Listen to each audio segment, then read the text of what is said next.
The Hill published an article asking if the spike in gas prices is really good for America, and I wish that I was kidding. So we'll talk just a bit about what's going on with that and where that goes. The House Ethics Committee has launched an investigation into Madison Cawthorn at just the very moment where he's no longer a threat to the Monoparty voting agenda. So we'll talk just a bit about what's happening with that. The Washington Post deletes a tweet after falsely claiming that cops shot George Floyd, and we'll actually look at what it is that they wanted us to see with this as well. And by the way, it's a poll, so we'll go along with that, and we'll talk just a bit about what's going on with that. And Biden wears a mask alone and then removes it for face-to-face contact. It is going to be all this and more. You're just mad you can't date me. I am J. Edgar, and this is Contemporary.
Good morning, Heads. Welcome to Contemporary. My name is J. Edgar, and not as packed of a show as we've seen on a Tuesday. A little bit more than I thought it was going to be when I went to bed last night. I thought that maybe we'd be out of here in a 20-minute show again, but no, I'll have way too much to say about Madison Cawthorn and what's going on with that. But we do have plenty to go over here, so definitely sit down, strap yourselves in, tell a few friends, and get some more people in here, and let's get some chatter going.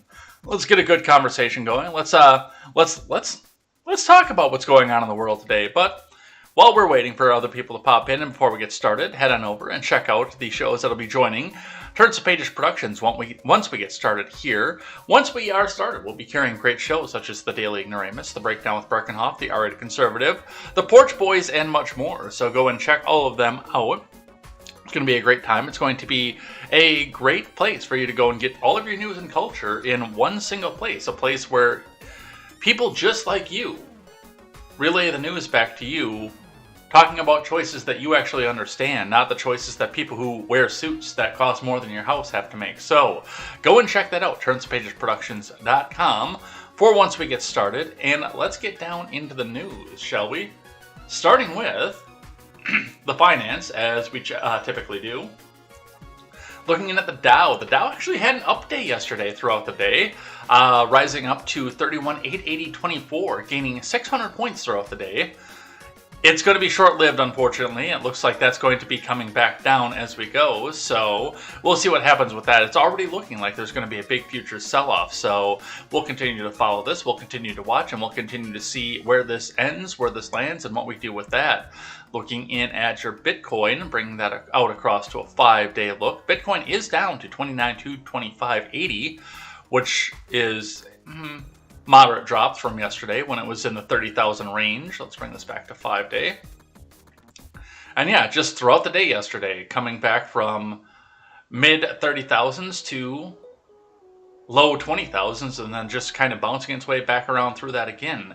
I'm always curious to see what happens when we see either a big drop off or a big jump back up, like the big jump here or the big drop off here. And I do wonder what triggers this and what people are looking at. Do they have to go pay a bill? Do they have to go buy groceries? Do they have to go put a tank of gas in the vehicle? Because, well, that's getting more and more painful as we go. So we'll continue to watch that, and we'll see what happens with the Bitcoin and where that goes.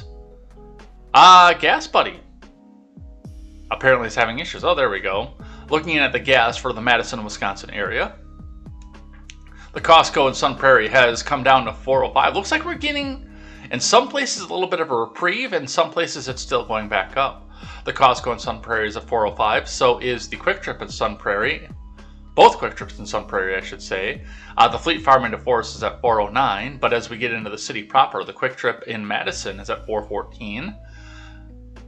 On Mineral Point in the middle of town. On Schrader Road out on the west side is at also 414. On Fish Hatch in the middle of town is also at 414. The Woodman's is up to 415. The Mobile, that's out in Cobb, which is a little bit out in the rural areas, to 416. And the BP in Columbus, which is on the other end of town, also out in the country, is up to 419. So that is what we're seeing around the Madison area. Your prices may vary. This is an indicator and a benchmark of trends going along a local area. Your area may be higher or lower as we go, but that is what we're seeing for fuel prices as we go through today. Let's see what IBD has to say for the morning. Dow futures fall, tech futures sell off as Snap crashes 30% on Q2 warning. From Scott Latonin.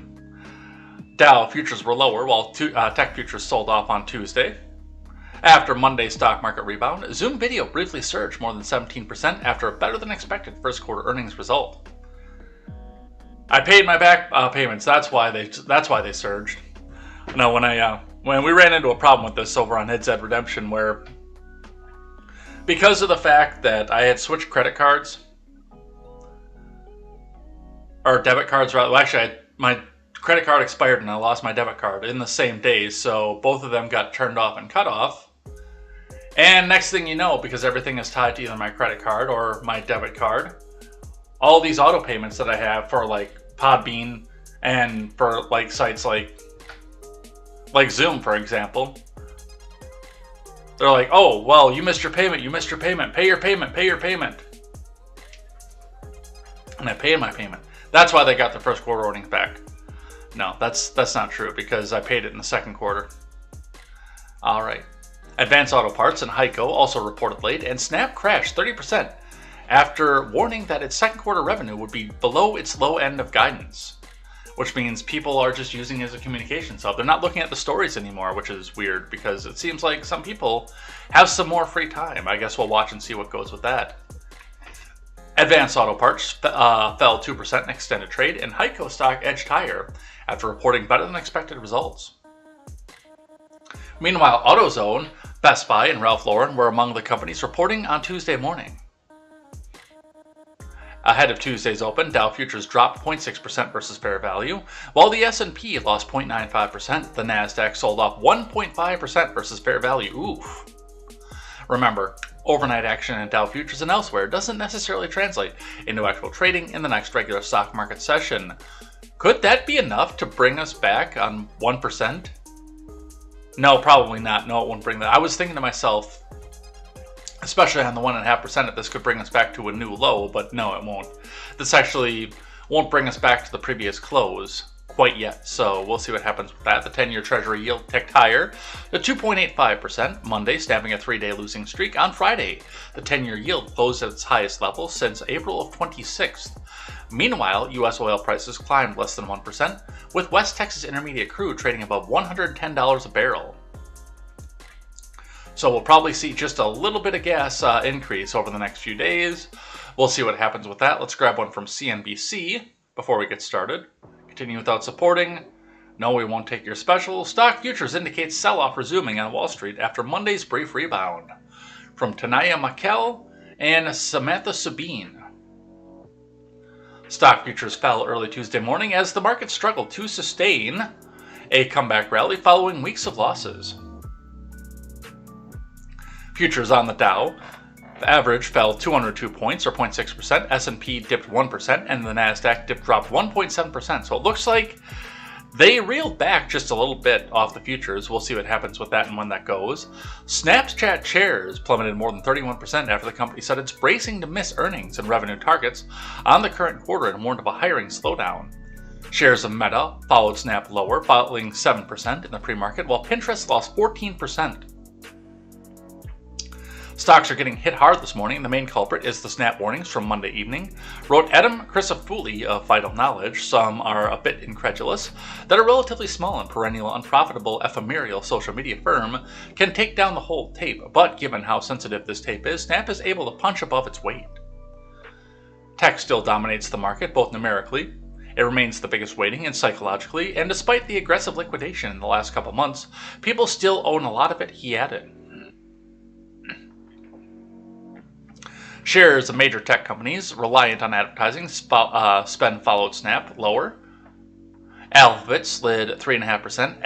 Amazon, Apple, and Netflix are also down more than 1% each. We expect all online ad platforms to feel the same impact of a significant consumer pullback, wrote Morgan Stanley analyst after the Snap warning. Advertising is cyclical. That's an interesting takeoff that I actually wouldn't have thought of that. Now, I brought up the idea when we go over to sites like Twitter and Facebook and stuff like that, when they talk about the fake users, the robots, etc., all the other different spam accounts, bot accounts, sock puppet accounts, etc.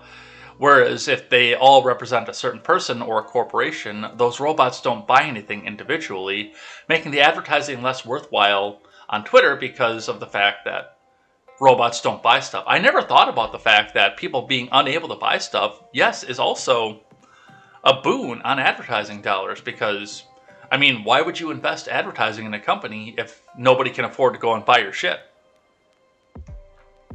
That's an interesting take that I had not thought of as we were going through this, but that's something to watch as we go through. Meanwhile, Zoom video shares popped 6% after the company issued a strong guidance for the second quarter. Retail earnings continued this week, and investors are eager to see how inflation is affecting consumer demand, and if it's last week's disappointments from big box retailers were company-specific or reflections of the whole sector. On Tuesday, shares of apparel maker Abercrombie dropped 10% pre-market. Looks like they're falling 32% after retail posts a loss, according to the breaking headline, after reporting that freight and production costs weighed on sales for the fiscal quarter. Best Buy initially popped after the company topped sales expectations, but reversed and was last trading 2% lower. Retailers were among the top gainers in the S&P 500 on Monday. The move came a day after the market staged a rebound from last week's steep market sell-off, which saw the Dow hit its first 8-week losing streak since 1923, and the S&P briefly fall into bear market territory on an intraday basis. Stocks rallied during Monday's trading session as Dow jumped 618 points, or nearly 2%. Following a week of sharp losses, the S&P rose 1.9% and the Nasdaq gained 1.6%. The moves left investors wondering if the bounce can hold or if yet another minor relief rally amid the relentless sell-off has yet to reach a bottom. Well, we'll see. We'll continue to watch this, but statistically, if the Nasdaq drops more than 1%, you usually see a loss on the day on all the markets.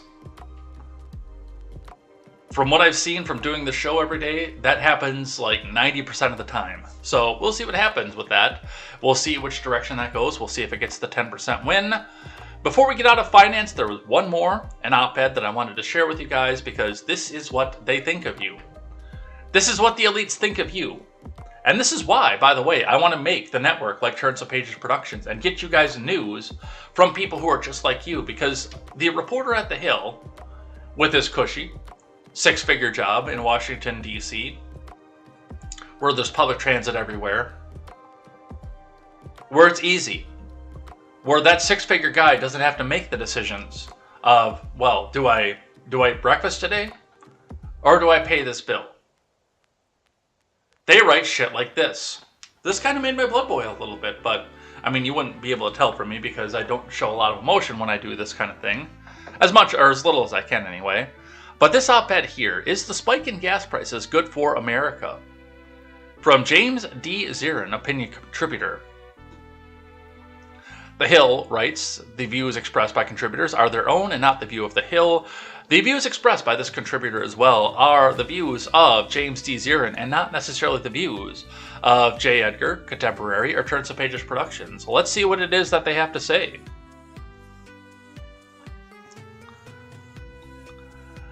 The average price of gasoline at the pump last week was $4.58 a gallon. It will doubtless spike up to $5 before too long, and is already above $6 in California. U.S. gas prices are cheap compared to Europe. If you fancy traveling to London for the Queen's Platinum Jubilee, the price is $5.79. If you love Paris in the springtime, it's $5.54. If you want to see the Pope, Rome is $5.96. Some countries you might like to visit are even higher. Gas prices follow oil prices. Every $10 increase in the price of crude oil adds about 24 cents to the cost of each gallon of gasoline at the pump. The oil prices have surged since the first of the year. Oil has risen as much as 58% and retail gas 24%. That's funny, because I thought that they were gouging. I thought the oil companies were gouging. The gas companies, they were gouging at the pump. But hey, their costs have risen 58%, but their retail has only risen 24%. The principal culprit, according to some experts, has not been the cancellation of the pipeline or the Pinko Pox, but Putin's move on Ukraine. Fuck yourself. Because this was happening before the Putin's move on Ukraine. And again, as has been pointed out, especially at the beginning, when people started to worry about the fact that this was going to affect especially European oil, but our oil on top of it as well. As all of our wonderful left-wing friends pointed out, this is not going to affect our oil because we only get like 4% of our gas from Russia. And then the prices started to rise, and then they changed it over, and it's Putin's price hike!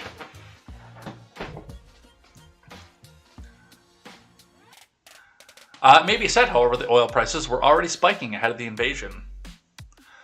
Americans have taken cheap gas as a foregone conclusion and have been profligate in its consumption. When I visited London in the 70s, the price in New York was roughly 60 cents a gallon.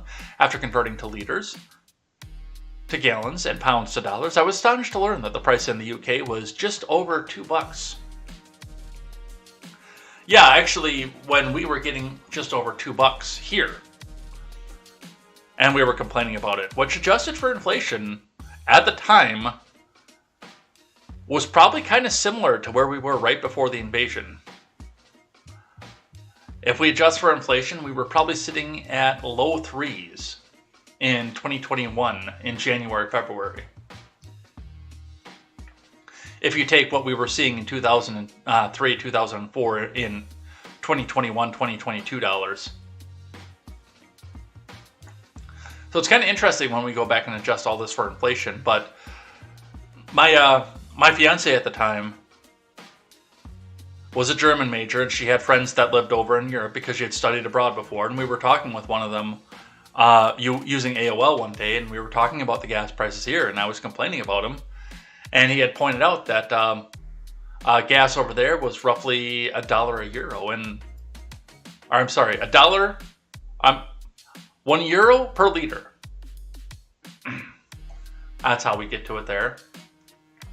At the time, the dollar was running fairly concurrent with the euro, so I did the math of the conversion, and while we were looking at low twos, 214, 215 I think was at the time, they were sitting at $3.80 per gallon once you converted the euro to the dollar and the liter to the gallon. So yeah, it's always been more in Europe. There is a political problem with high gas prices, as there are hardship on working Americans as prices rise overall in an inflated economy. Gasoline costs may amount to $5,000 a year for a heavily taxed family. And you don't see a problem with that? Here's the part that made my blood boil. But in the long run, an inflated price for gasoline is, I would argue, good for the environment. It may encourage people to take carpools to work, to bicycle and walk more. This will improve health and welfare. The price spike may further spur the development of battery-driven cars. Both Ford and GM have said they will be manufacturing all electric fleets by 2030. I never thought that I would live to see the day.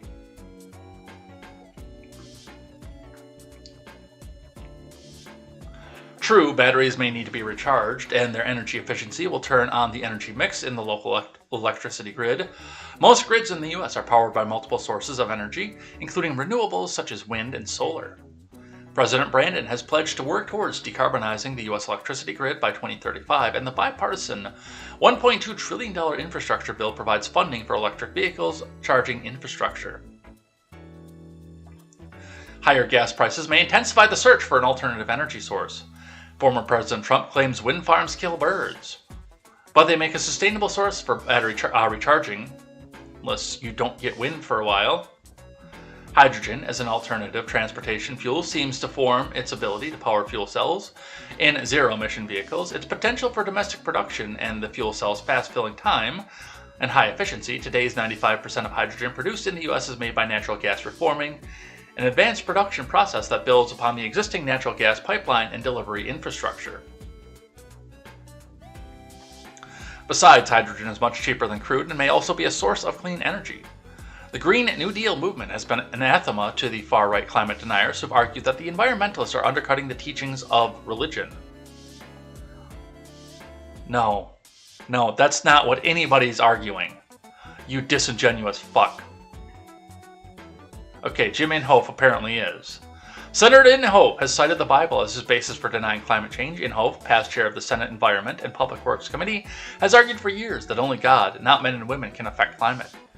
He said in a 2012 address, "My point is, God's still up there. The arrogance of people thinking that we, human beings, would be able to change what he is doing on the climate is, to me, outrageous.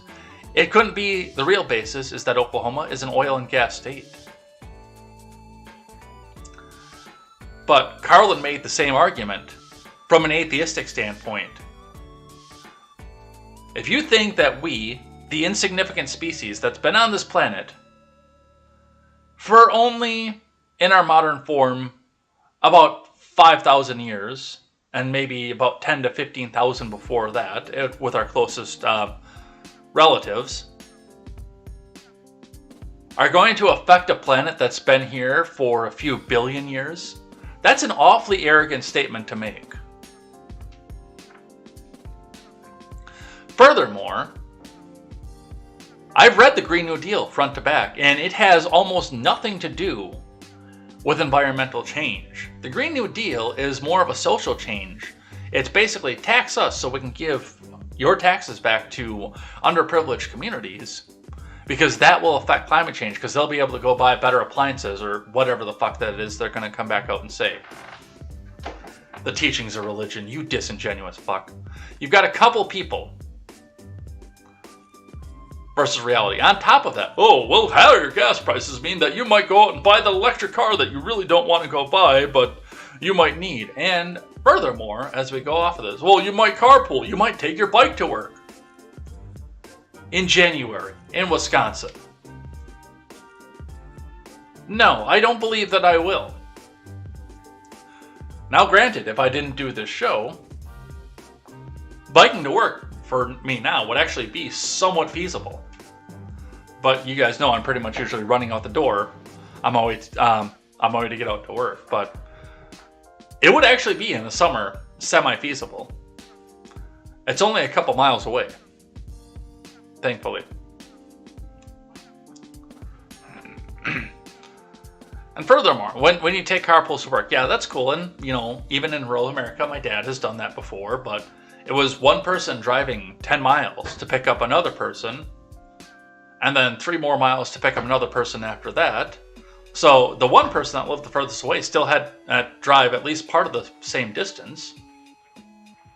It's not like everybody in the commie block apartment can all get in one fucking Yugo.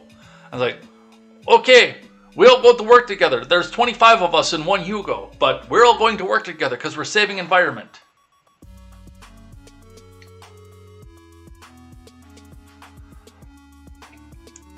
Furthermore, the windmills. While yes, they like to use the president, he claims wind farms kill birds, which was a fucking jerk-off statement in and of itself. The reality is that windmill is made of steel and aluminum, which is fired and forged by coal.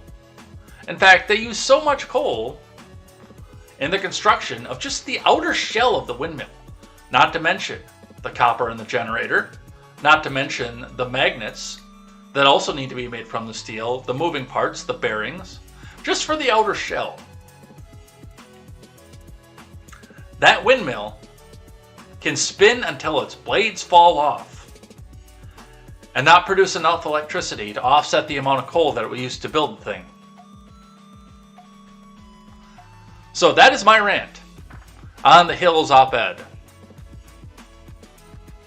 This is what they think of you.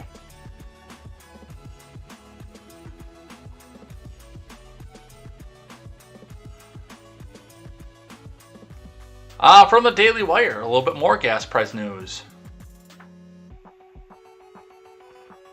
Not all of it. Jake Tapper interrupts Biden, official who keeps insisting gas prices are Putin's fault. From Virginia Kruta. CNN anchor Jake Tapper made it clear on Monday that he was not going to allow White House economic advisor Brian Deese to blame the still rising gas prices on Russian President Vladimir Putin. Of course, they don't give me video, because why would they? And his continued war against the Ukraine.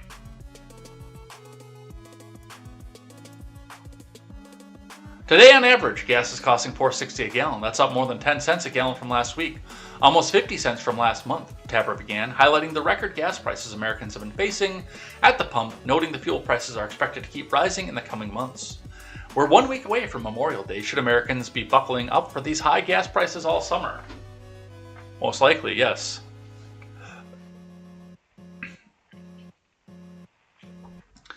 Deese first responded by saying that President Biden's admin was hard at work trying to bring down the gas prices, then immediately pivoted to lay the blame for high prices at Putin's feet.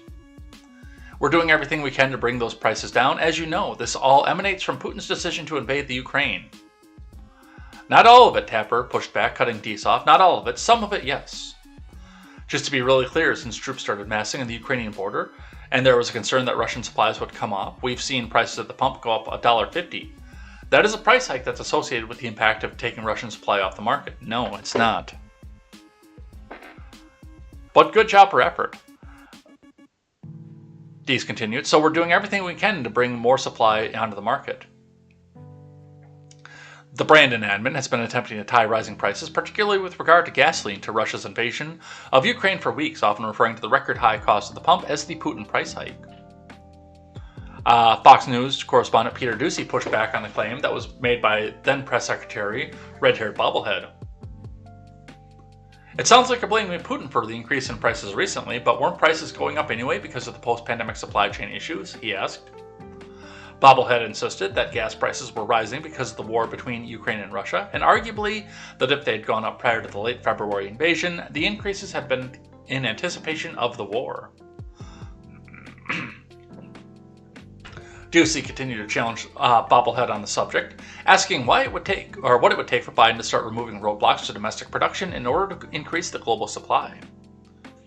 Gas prices are approaching an all-time high per gallon. How high would they have to get before President Brandon would say, I'm going to set aside my ambitious climate goals and adjust the domestic oil production, get the producers to drill more, and we can address the fossil fuel later, he added. Bobblehead replied by saying the U.S. was already on track to reach record levels of production. Where, in fact, are they on track to reach record levels of production? Because I don't see it. But that's what they're going to come back out and try to tell you. That's what they're going to keep trying to feed you. It's all Putin's fault.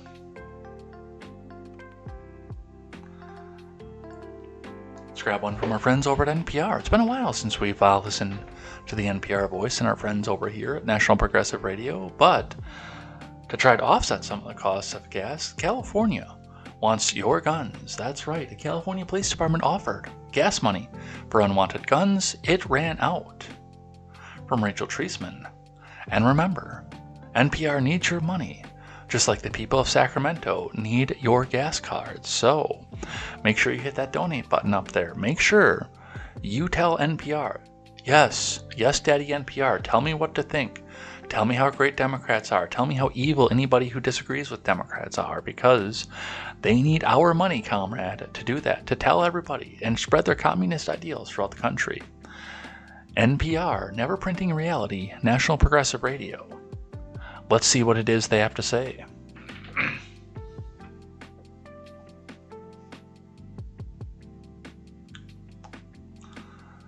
When the police department in Sacramento held a gun buyback event on Saturday, they didn't just give residents a no-questions-asked chance to turn in their unwanted firearms, they also gave out gift cards for gas.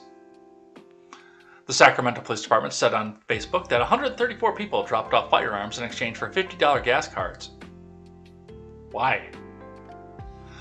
The day's collections included at least one assault weapon, components of privately manufactured ghost guns, and multiple other illegally configured firearms, they said. Willing to bet a lot of them were stolen. While the gift cards appear to have been an incentive, especially with gas prices climbing across the country, officials say they weren't the only motivating factor. I mean, what's $50 going to do for most people, especially when you're in California? They've insisted to you that you drive this super fuel-efficient turbocharged vehicle, if you do buy gas at all, like the Honda Accord or the Acura RDX turbocharged with a VTEC that gets 30 miles to the gallon as an SUV, 35 miles to the gallon as an SUV, but you have to put premium in it. What exactly is $50 going to do for you into that? I don't know, but apparently it's going to go back and do something. But furthermore, how much, and this is where I'm starting to think that a lot of this stuff was stolen.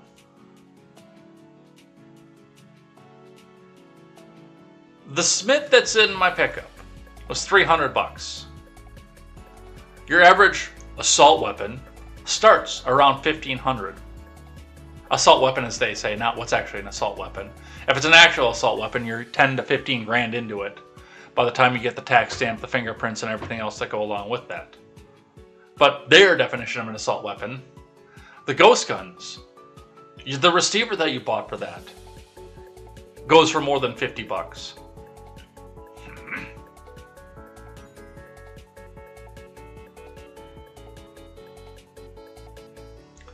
Why would you ever, if you had spent the money and the time and jumped through the hoops to get a firearm in California, why would you ever give it up for $50? I have no idea.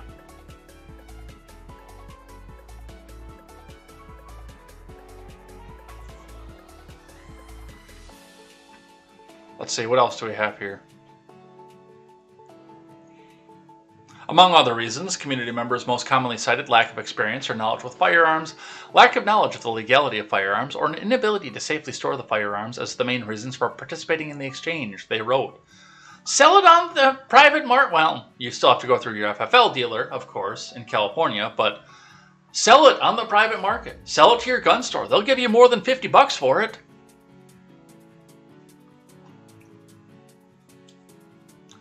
Whatever the reason, Saturday's event, which was supposed to last for 5 hours, got more takers than expected. The department announced just 45 minutes into the event that it had exhausted its supply of gift cards due to an overwhelming response and would be stopping an hour early. It continued to accept firearms even after running out of gift cards, with officials praising the event as a success. Which tells me that all the gangs in Los Angeles and Sacramento just got a whole bunch of new ghost guns and even an assault rifle. I truly believe violent crime prevention is a shared responsibility, and today's overwhelming community participation is evidence of the success we can achieve together, said Sacramento Police Chief Kathy Lester. So, there you go. Get $50 to bring in your $1,500 gun in California for gas. CBS Sacramento goes on with this and says 134 firearms exchanged for gas for guns buyback event. This is just giving us some numbers here. Yeah, a total of 134 were turned into the Sacramento police. Over 100 people attended Saturday's event, which was staffed by Sacramento police and community partners who help people safely trade firearms for $50 gas cards. So there you go. From the New York Post. Going on, looking at supply chain, Abbott CEO Robert Ford, vows to supply more baby formula than before recall. From Dean Balsamini. The beleaguered CEO of Abbott Laboratories penned a mea culpa to consumers on Saturday over the controversial nationwide baby formula shortage and vows to supply more formula to Americans than we were in January before the recall, which means that the mafia government, as our friend Ron would say, now knows that they can get away with bullying you. They can get their protection money however they want. Robert Ford apologized to America in an op-ed in the Washington Post website titled, "We're sorry about the formula shortage. Here's what we're going to do to fix it." He vowed Abbott was making significant investments to ensure that this never happens again, but admitted that the company's measures won't end the struggles of families today. The infant formula market came to a crawl when Abbott voluntarily recalled some of its most popular powdered formulas in February, which was followed by the company shutting down its Michigan plant when 4 babies became sick after consuming Abbott products. The CEO maintains in his op-ed that the voluntary recall was the right thing to do, and that data collected during an investigation did not find any connection between our products and the 4 reported illnesses in children. However, the FDA's investigation did discover bacteria in our plant that we will not tolerate. I have high expectations of this company, and we fell short of them, Ford writes. Okay, was the FBI guy behind you with a pistol to your head while you were writing this? We know that some children have been hospitalized because of the lack of EleCare, a specialized formula for children who cannot digest other formulas and milks. Given their unique needs, children who lose access to it can require medical supervision until the formula is returned to shelves. I will not mince words. This is tragic and heartbreaking, and it's consuming my thoughts and those of my colleagues, the CEO wrote, adding, "Our highest priority is getting babies safe, quality formula they need as fast as possible." Yeah, this sounds like this was written under duress. Anybody else see that?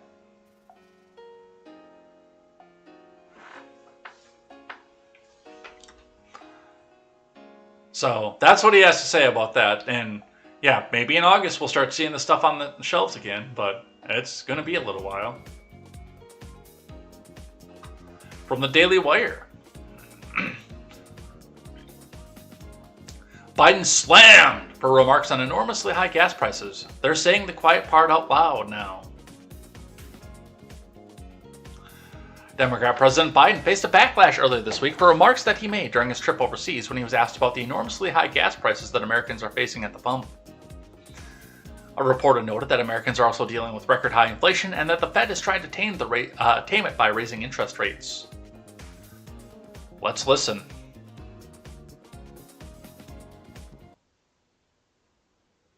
When it comes to the gas prices, we're going through an incredible transition that is taking place that, God willing, when it's over, we'll be stronger and the world will be stronger and less reliant on fossil fuels when this is over.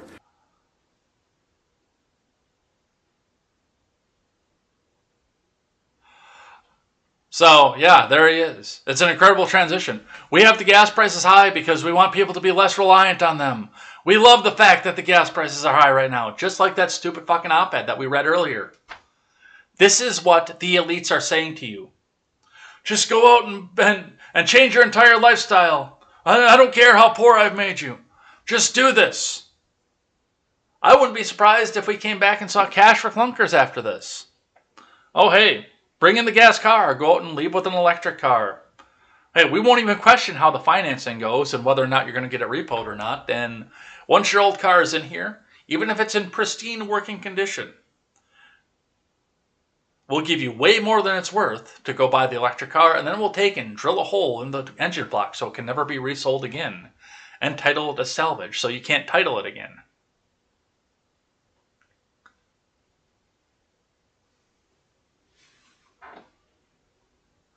Ted Cruz highlighted Biden's remark during an interview on Fox News, saying that it was another example of Biden effectively having been wrong on every single issue. Yeah, he's pretty good at that, actually. The reason they're wrong 100 out of 100 times is that they've handed the agenda over to the radical left, to the socialists, Cruz said. It's Bernie Sanders, it's AOC, it's Elizabeth Warren, and socialist policies don't work.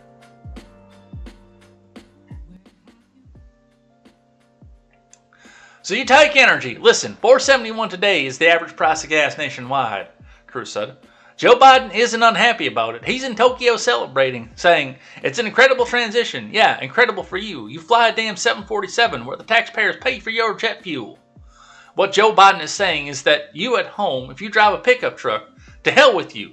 You can't drive your pickup truck. If you have a Suburban, you got to get rid of that. If you've got a minivan, you got to get rid of that as well. We're all getting Priuses, although he's going to pitch it as we're all getting Teslas. Well, yeah, but of course, none of the people that follow him want Teslas because Elon Musk decided he wanted to help try to bring Trump back on Twitter. It's the most arrogant contempt for working men and women in this country, Cruz concluded. And that is the view of the hard left. Let them eat cake. John Kerry, as he flies his private jet all over the globe, says, gosh, you got to give up your pickup truck because I care so much. This is such fucking pandering. I like the message, but I mean, this is Ted Cruz who probably wouldn't go out and get a pickup truck. He's probably got some expensive sort of sports car. He's probably got the expensive BMW SUV. But he's going out there, he's just pandering for votes so hard.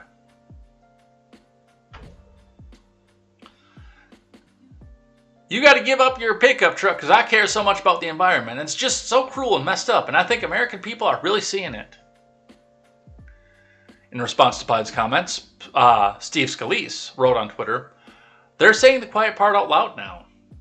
They're causing you pain at the pump because it's all part of their radical agenda, Scalise said. Fox Business anchor David Asman echoed Scalise's remarks, saying that Biden had said the quiet part out loud. Higher gas prices are good for you. This is a transition period into the paradise of a green new world. We'll all be better off after this incredible transition, Asman wrote. This is the language of utopianism. Nothing is more dangerous. So, that's what they had to say off of that. And again, like I say, Cruz is just another warmongering prick in and of himself, and he is another ivory tower one, but he can at least pander for votes in a really, really pretty way.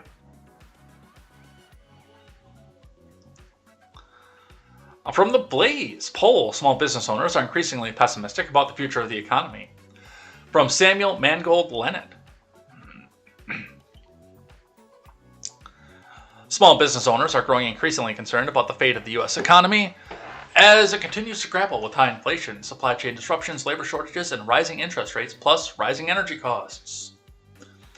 Fox Business reported that a recently conducted poll by the businesses coaching and peer advising from Vistage Worldwide Incorporated shows that 57% of small business owners predict the U.S. economy will only worsen in the next year. The metric matches the April 2020 mark for the lowest level of confidence. Last month, 42% of small business owners had the same pessimistic feelings about the economy. The Vistage Worldwide poll is part of a more extensive confidence index that revealed the largest year-over-year drop in confidence in the economy since the Pinko-Pox lockdowns commenced in the spring of 2020. As prices continue to rise, the number of small businesses that are expecting their revenues to increase in the coming year dropped to 61%, marking a steep decline from May of 2020's level of 79%. The poll also provides data indicating that these small business owners' pessimistic views of the economy largely rely on the industries their businesses are in. For instance, business owners in manufacturing, consumer products, and services are especially pessimistic. Even large corporations are feeling the impact of supply chain disruptions, runaway inflation, and worker shortages. Walmart, for instance, reported an increase in the sales in the most recent quarter, but also noted the higher costs for products, employees, and freight cut into the company's profits. So the business leaders are looking into it, and I mean, noticing, I look around and I see, and I work in the heavy truck industry, and I have for many, many years. I understand what's coming because I've seen it before. If fuel prices keep on like this, more and more people get out of the industry because they can't either surcharge businesses enough, businesses won't pay their surcharges, and they can't afford the fuel, and they stop taking it. You know, they drive the truck until the wheels fall off, essentially, until it can't move anymore, rather than getting it repaired after every little thing. The DOT makes a field day off of this, off of fines if they take it over the scale, which is another reason people get up out of the industry. And you end up with places like my old job, who reported to me when I started. They were just starting to fill back up when I started working there, but who reported to me that just a few months before, they were literally playing football in the shop because there was nobody bringing their stuff in. Even though the transport industry is relatively necessary for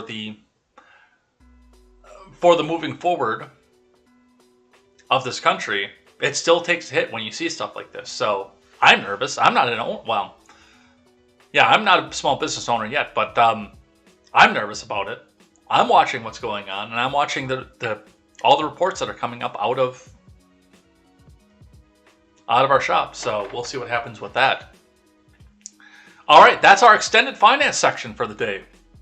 Usually it's just 2 articles, but we had a whole hell of a lot. Let's go talk about the title story. House Ethics Committee launches investigation into Madison Cawthorn. I'm shocked. From Annie Grayer and Mentally Zanona. The House Committee on Ethics is launching an investigation into GOP Rep. Madison Cawthorn of North Carolina to determine whether he was involved in financial improprieties or had an improper relationship with an individual on his staff, the committee announced on Monday. The committee voted unanimously on May 11th. I'm shocked to establish an investigative subcommittee. Really, it kind of sounds like he blew the whistle on some stuff that was going on behind the scenes, and now they want to make sure that his word is completely discredited. The investigative subcommittee shall have jurisdiction to determine whether Madison Cawthorn may have improperly promoted a cryptocurrency in which he may have had an undisclosed financial interest and engaged in an improper relationship with an individual employed on his congressional staff, the release reads. Oh, it's going to be a dude. I guarantee it's going to be a dude, too. When asked to respond to the investigation's announcement, Cawthorn's chief of staff, Blake Harp, said the office welcomes the opportunity to prove Congressman Cawthorn committed no wrongdoing and that he was falsely accused by partisan adversaries for political gain. This inquiry is a formality, Harp said in a statement. Our office isn't deterred in the slightest from completing the job of patriots of Western North Carolina sent us to Washington to accomplish. Cawthorn lost his re-election bid in North Carolina last week after sparking an uproar in the Republican Party for claiming that he'd been invited to an orgy in Washington and had personally seen leaders in the effort to curb drug addiction doing cocaine. While I have no idea if that's true or not, the fact that he lost his primary and then they opened this investigation into him tells me, again, it might not be true, but maybe we should take a second and look into it. There might be something worth looking into at this point. The run-up to the North Carolina primary, Cawthorn faced a barrage of negative headlines, many prompted by material put out by an Oppo group actively looking to unseat the freshman Republican. So, that is what we see coming off of that. A little bit of details coming from this out of Axios. Cawthorn under House probe for possible fraud, improper relationship. From Andrew Solendar. Outgoing Rep. Madison Cawthorn is under investigation by House Ethics Committee over allegation of financial fraud and an improper relationship with a staffer. This probe is a culmination of weeks of damaging scandals and media reports that led the right-wing firebrand losing re-election to a GOP primary challenger. Somebody who probably toes the Monoparty line.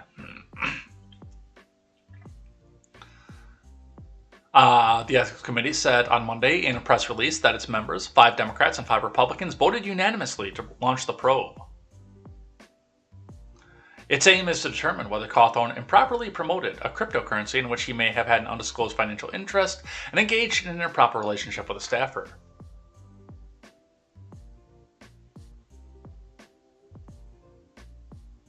It is. It's a dude. Not only is it a dude, it's his cousin. According to the complaint, the staffer, Stephen L. Smith, accompanied Cawthorn on his honeymoon in Dubai.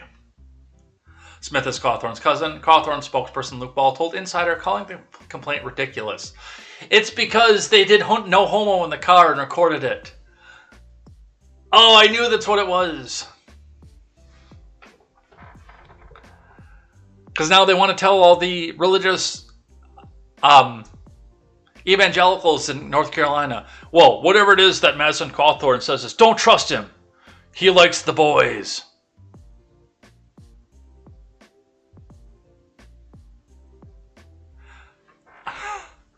I figured that's what this was going to be.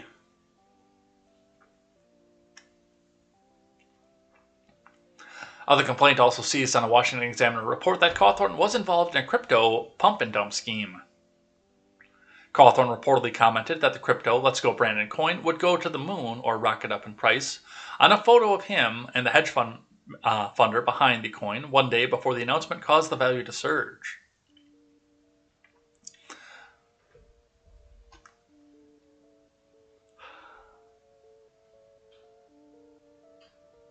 Wow. Well, I hope you guys have popcorn, because this is going to get stupider and stupider. Speaking of things that are stupider, DC Archdiocese accidentally let slip its ignoring requests about pro-abortion Pelosi. From Mary Margaret Olahan. A spokesman for the Archdiocese of Washington accidentally admitted to Washington Examiner on Monday that it's ignoring press inquiries about pro-abortion House Speaker Nancy Pelosi.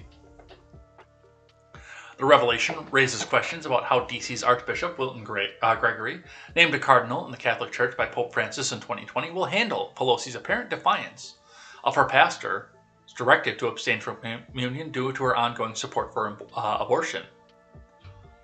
On Friday, Salvatore Cordileone, the Archbishop in San Francisco, informed Pelosi you are not to be present to present yourself for Holy Communion, and should you do so, you are not to be admitted to Holy Communion until such time as you publicly repudiate your advocacy for the legitimacy of abortion and confess and receive absolution of this grave sin in the sacrament of penance. Gregory has refrained from discussing the matter, although he's previously said that he would not deny President Biden communion, though Biden heads arguably the most pro-abortion admin in the U.S. history. Yeah, but he also doesn't know which direction his pants go on.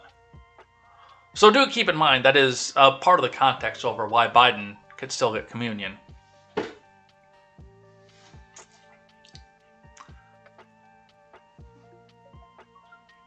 The Archdiocese of Washington appeared to have inadvertently sent an internal email to the Washington Examiner that stated, "Just sharing for you to know what comes in. Email since Saturday when I last checked the comms inbox has been a couple random people wanting to tell the Cardinal to bring down the hammer on Pelosi. Aside from Jack Jenkins at RNS, this is the only new media inquiry. It will be ignored too." I mean, it's their right to do that. It really... I do it... I agree with their position. Not their position. I agree with the Archdiocese in San Francisco's position to deny Pelosi communion. I also begrudgingly agree with the Washington Archdiocese, and I don't know how the Catholic Church works as far as hierarchy goes. But if they can get beside them or get behind themselves and say, "Oh yeah, we can totally do this," that's between them and the Pope. I'm not in the midst of that. I think it's wrong. But it's between them and the Pope. And the Pope will say whether or not he's going to go back and bring the hammer down on them, or whether he's going to say, "Peace be to my child, as we go out in the world."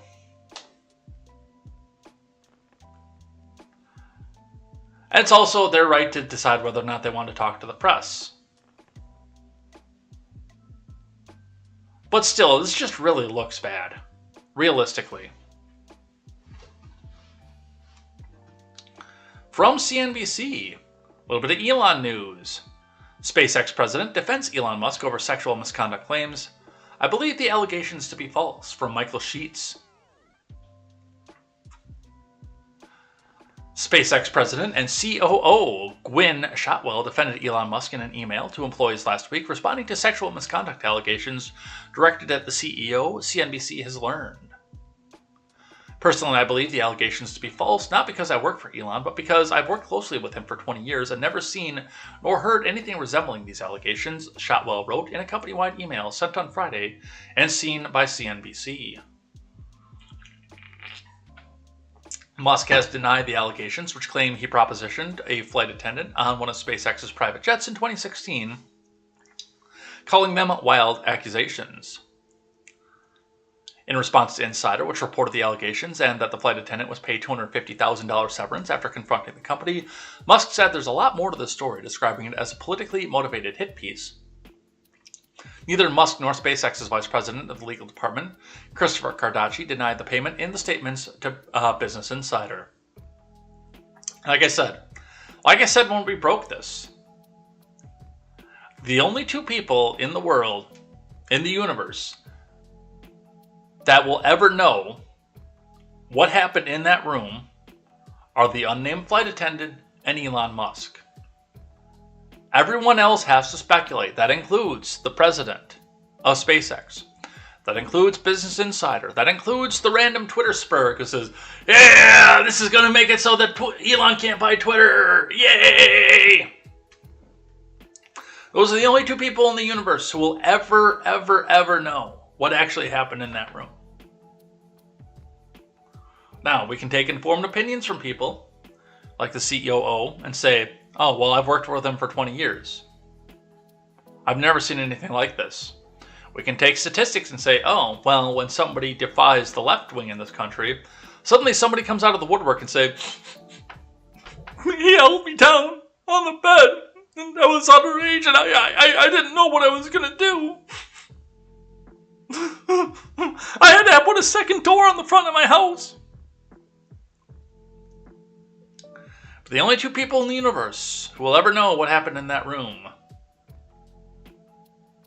are Elon Musk and the flight attendant.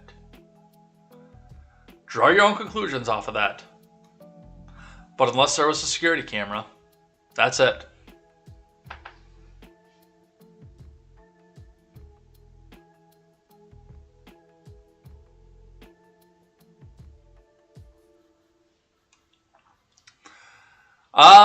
Biden and Taiwan. Biden says the U.S. would respond militarily if China attacked Taiwan, but White House insists there's no policy change. From Kevin Liptak, Donald Judd, and Nectar Gann.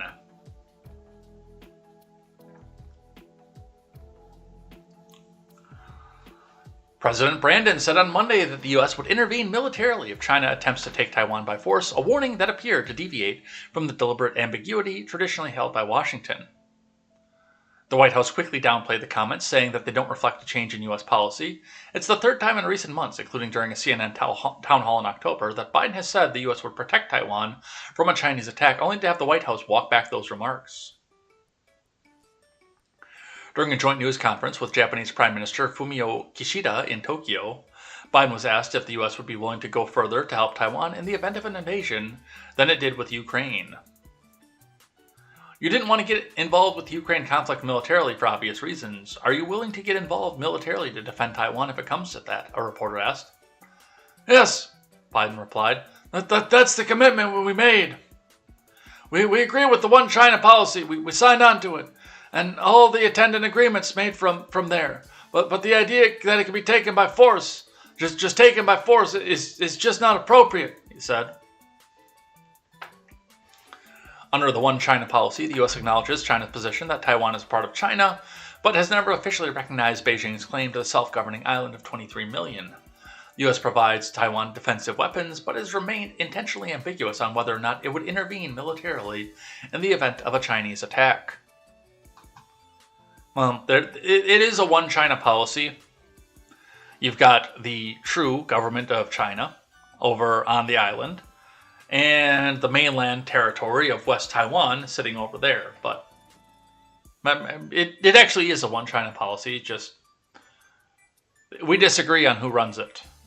Biden's strong warning was made right on China's doorstep during his first trip to Asia as president. The visit is aimed at uniting allies and partners to counter China's rising influence. It also came a day before Biden is scheduled to attend a second in-person summit in the Quadrilateral Security Dialogue, an informal grouping between the US, Japan, Australia, and India that is alarming Beijing. Several of Biden's top admin officials were caught off guard by the remarks. Several aides told CNN, adding that they were not expecting Biden to be so unequivocal. So, a little bit of disagreement in communications with that. From NBC, Biden insists no change in U.S. policy as Taiwan comments hang over Quad summit. So, shot. Yes, of course we'll go and defend Taiwan. Chaser. I got in trouble, so no, there's no change in policy. From Chantal Da Silva.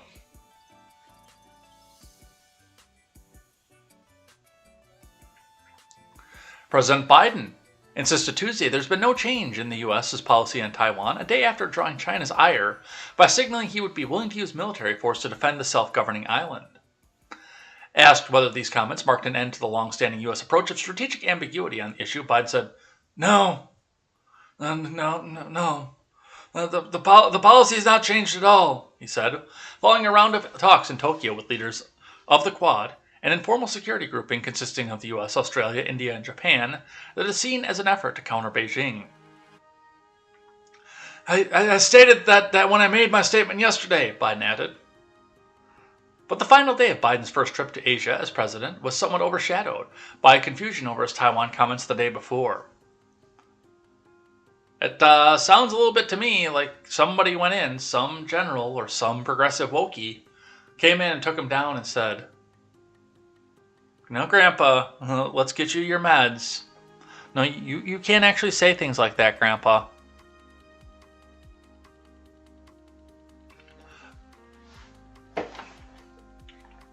So we'll continue to watch and see where that goes. From the Daily Wire.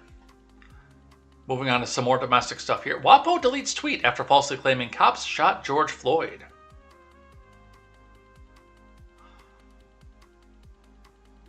From Virginia Kruta. The Washington Post deleted a tweet and corrected a reader submission on their website after falsely claiming that George Floyd had been shot by police officers. The now deleted tweet included a link to a submission form in question along with the following text. On May 25th, 2020, George Floyd was shot and killed in police custody. His death sparked outrage, wide-scale protests, and calls to change policing 2 years later. What has or hasn't changed? The outlet posted another tweet explaining that the previous one had been deleted. We've deleted the previous tweet for this form that included language that was changed after published, the new tweet read. The updated reader submission forms reads, on May 25th, 2020, George Floyd died in police custody. His death sparked outrage, wide-scale protests, and calls to change in policing 2 years later. What has or hasn't changed? Newsbusters managing editor Curtis Hook shared screenshots of the tweet and the original reader submission form, along with his own comments. Man, you guys just barely escaped the wrath of Nina Jankowicz and her Ministry of Truth. Not only did the Washington Post mess up this in their tweet about how Floyd died, they did the same thing on their own website. With the screenshots. Washington Post, which wants to restrict free speech to combat disinformation, can't even get this well-known event right, Max Abrams added. Tim Swain commented, you may have deleted the tweet, but the internet is forever, Washington Post. I can't wait for next year's Washington Post expose on what George Floyd's suicide tells us about ourselves, Derek Hunter said. So this is what they had to say here. Washington Post now reposting. Tell the Post, how have things changed in your community since Floyd's death?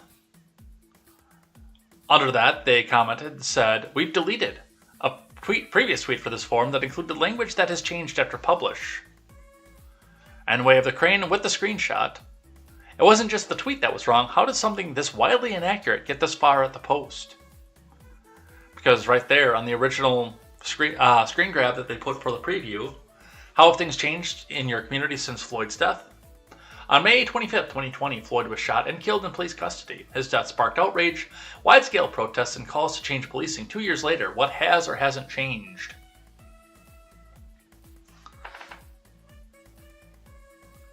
And this is the article, which I'm actually considering submitting to. Because even though I don't live in Kenosha anymore, I was just about there on Kyle Rittenhouse Day. I was almost there because it looked like the protests were moving into residential neighborhoods, and I had people that I had to get out of there. But then they shut down all the entrances to town, and well, yeah, there's that. Required on this. Here we go. On May 25th, 2020, Floyd died in police custody. His death sparked outrage, wide-scale protests, and calls to change policing 2 years later. What has or hasn't changed? We respect your privacy and will not publish any part of your response without contacting you first and getting your permission by submitting You agree to our submission and discussion guidelines, including our terms of service and privacy policy. Required forms, required fields. Required. How have or haven't things changed in your community since Floyd's death? Did you participate in the protests that followed Floyd's death? Do you want to share a photo of your participation in the protests? There you go. You can click to browse your device, image uploader of yourself with your fist in the air. Because, of course, I mean, they're not going to take photos of people like Kyle, like the 3%ers, the Oath Keepers, or anything like that. And then, of course, first and last name, age, city, state, ethnicity, and email. We won't publish or share this information. A reporter may use it to follow up with you. Which best describes your race or ethnicity? Your response will help us ensure we reach a diverse cross-section of Americans. Which means if you check this box, your opinion is disregarded. And probably this box too. Maybe even this box.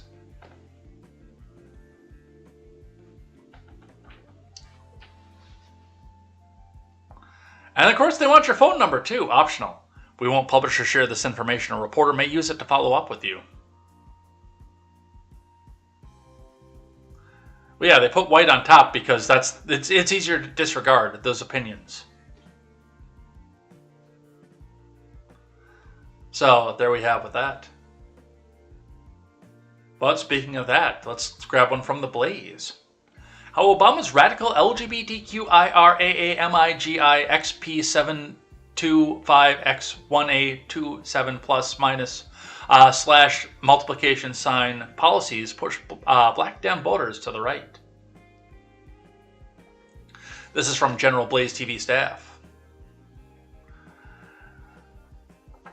While 92% of black Americans vote Democrat, many of these same voters identify as conservative Christians. Shamika Michelle and Delano Squires tell us why they believe black American votes Democrat.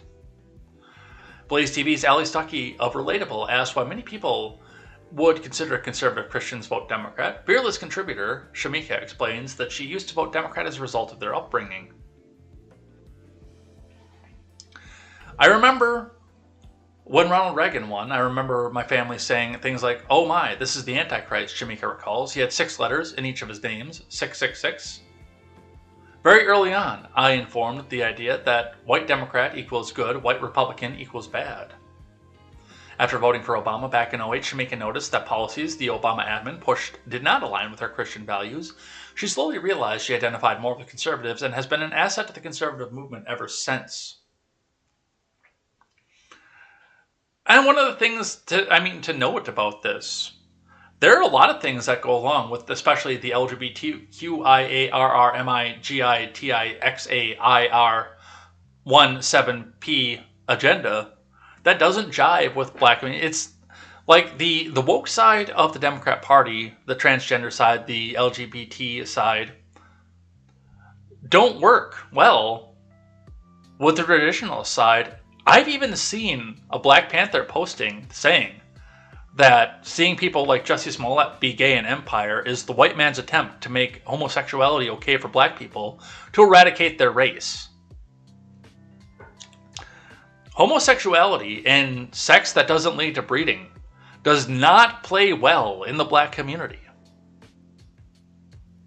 It does not play well along those people. And even if, that's the other thing too, even if the state is the daddy, there is a heavy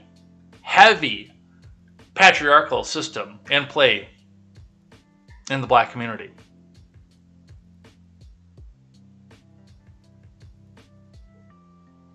Some would argue that there's a matriarchal setup in play as well, but there's heavy patriarchy. Like, I've noticed in some of the families with that, the daughters that they bring up are kind of usually just pushed along to the side a little bit here, but the sons are like mama's little baby. They get taken care of everything. Mama takes care of the sons, as if that is the man of the house, in spite of the fact that the state is the one that's bringing home. And typically in situations like that, mom stays home with the kids. Again, state pays for it, but mom stays home with the kids. more akin to a traditionalized lifestyle. But I kind of want to hear what it is that they had to say over on Ellie's show. Apologize for Ellie's voice. I like what she has to say a lot of the time. Just her voice is kind of annoying. I think it's about 92% of Black Americans do vote Democrat. And we're even talking about people that maybe we would consider conservative Christians in some ways, at least as far as like sexuality and stuff goes. They still will vote Democrat. I mean, why do you think that is? Personally, for me, it's the way I was raised. And not necessarily, at no time did my family sit me down and say, hey, you have to be a Democrat. Yeah. But I remember when Ronald Reagan won. And I remember my family saying things like, oh, my God, this is the Antichrist, because his name was Ronald Wilson Reagan. He has 6 letters in each name. And so it's 666. Oh, wow. Okay. I didn't know that. Yes. And so I'm young, but I remember Wow. this. And I went That to... kind of stuff has been around for a long time because people on both Yes. sides still think that kind of thing now. Yeah, and I went to an all-black school, so I can remember teachers just being, saying pretty much this was horrible. So very early on, I formed white, Democrat, good, because they love Jimmy Carter, white, Republican, bad. Now, this is me at 6 years old, being able to make that correlation just by what I'm hearing everyone say. And then growing up in the Black church, we always had Democrats to come during election time to speak in the church. And this was just, they were who, we had our arms open to. So I always thought Democrat is for us. And it wasn't until I got older, actually, when Obama was in office, because I was one of the people that voted for him because he was Black. So actually, when he was in office, I started seeing things that didn't line up. And it's made me think, this doesn't line up with what I actually believe. Like, what was it and what kind of gave you that revelation? Well, for one, he seemed to push a lot of the LGBTQ agenda. And for me, that didn't line up with Christian values. And I was raised in the church. So I'm like, wait a minute, that's not looking right. And I saw a lot of race. And I kind of got caught up in it a little bit, just feeling like, oh, I'm Black, so I'm automatically oppressed. It didn't matter that I was living in a 4-bedroom, 3-bathroom house, It didn't matter that we had 2 Mercedes and a Cadillac in the driveway. I'm oppressed because I'm Black. What do you mean?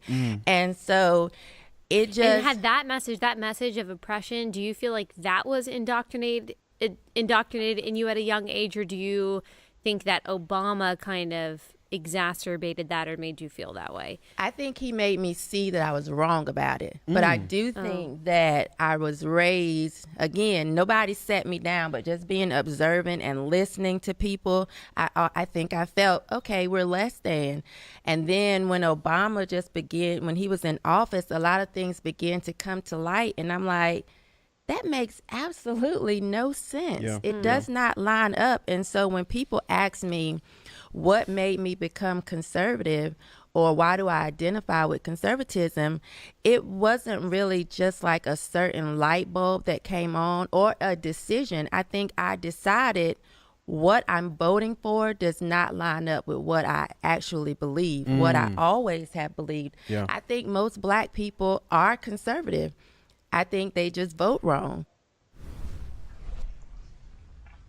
So, and I mean, for looking at something like that and looking at the attachment of that, a lot of this it's single issue voting going into this community or that community. Like, if you go into the gay community, they tell you, well, we have to vote Democrat because we were told that all Republicans, all that they want to do is they want to go and make us be straight and force us to carry babies and force conversion therapy on us. And you go into the Black community, they're told, oh, well, we have to vote Democrat because all Republicans want to bring back Jim Crow and slavery and make us second-class citizens, and especially when they're in a heavily Democrat city and redlined out of the main portions of the city too, by the way. Keep that in mind. The most red-line cities I've ever been in have been Democrat-run cities. Milwaukee, Kenosha, Madison, to an extent. Or when you go to the Union side, like what my parents are. My parents are probably closer aligned to evangelical, Bushite Christianity and Republicanism, that kind of edge. But because of the Union side of it, it was always, oh, well, Bush wants to go send your dad's job over to China. That's all that he wants to do, because that's all Republicans do, is try to offshore jobs. Because that's the Union line. That's what the Union came out and told them. And they pick on one single issue, and then they go to each one of their voting blocks and say, yes, yes, yes, yes, do this, do this. But again, as we see with what we see with the black community versus the alphabet mafia community, those two things don't fit together because of deeply held beliefs that both communities have.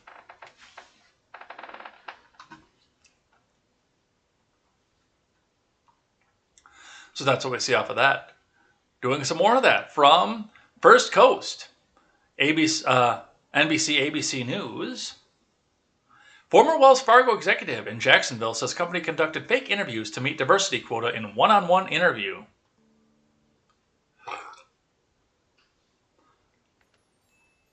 From Destiny McKeever. A fired Wells Fargo employee speaking to First Coast News, saying the company schedules fake job interviews to increase diversity numbers in annual reports. That former employee, Joe Bruno, says he spoke about the issue and was later fired. This is systemic around the country, said Bruno, who worked for Wells Fargo up until August of 2021. He worked as a top exec, overseeing diversity recruitment and leading 14 branches across the Northeast Florida area. He says the company frequently interviewed minority candidates just to check off a diversity box. He says they'd interview minorities even if the seat was already filled. My objective is to shine a light on the bullying in the hostile work environment that Wells Fargo has created for me and others, said Bruno. Bruno says he was fired for what the company called retaliation against one of his colleagues, but he says the claims were false. In 2021, the company says overall external hiring increased by 17% compared to 2020, and hiring people of diverse backgrounds increased 27%. Bruno says his job was to focus on diversity in hiring, and he says that he didn't see enough of it while he worked at the company. Bruno also pointed out CEO Charles Scharf's 2020 comments making headlines. The CEO claimed the company didn't have enough minority talent because not enough minorities were qualified for jobs. Charlie Scharf said the reason we don't have at the firm more qualified African Americans in leadership roles is because they're not out there. This is our CEO. And by the way, wasn't Wells Fargo a massive donor to the Democrat Party? I know they voted donated both sides, but I think that, we could go to Open Secrets and go find out, but I'm pretty positive that Wells Fargo donated more to the Biden campaign than Mr. Trump's campaign. Take that for what it will. From the New York Post. Accused Dave Chappelle attacker, Isaiah Lee reveals why he tackled a comedian. From Marjorie Hernandez. The LA man accused of attacking Dave Chappelle said he was triggered by the comedian's jokes about his LGBTQ community and homelessness, as he insisted that he never wanted to harm the funny man. As he went up there with a gun with a knife sticking out of the end of it that he had snuck into the Hollywood Bowl, somehow outside of their security. In an exclusive Jailhouse interview, Isaiah Lee told the Post that Chappelle should be more sensitive when it comes to the jokes that he cracks. I identify as bisexual, and I wanted him to know that what he said was triggering. Lee said on Saturday at the Twin Towers Correctional Facility in Los Angeles, dressed in brown jail garb and sporting a sling on his broken right arm. I wanted him to know that next time he should consider first running his material by people it could affect. Lee said he expected to have a good time at the May 3rd Netflix's A Joke show, but he grew angry and frustrated as Chappelle joked about his prior controversies with the LGBTQIRAMIAGIXATIRAMEIX56 community, as well as homelessness. I'm also a single dad and my son is 5, said Lee, who at one point was homeless himself. It's a struggle and I wanted Dave to know that it's not a joke. He said his breaking point came when another comedian in the show's lineup made a crude joke about pedophilia, which Lee said dredged up memories of his own molestation as a teen. The stunning takedown at the Hollywood Bowl was caught on camera, showing Lee charging Chappelle on stage, knocking him over and fleeing before security grabs him. That was a trans man, Chappelle said, who was not injured, joked to the crowd. Lee later admitted he was carrying a replica handgun with a retractable knife inside on the night of the alleged attack, but claimed he didn't have the weapon out when he charged on the stage. This guy right here was super triggered. With birds in the air on the hood of a cop car that's mysteriously unoccupied.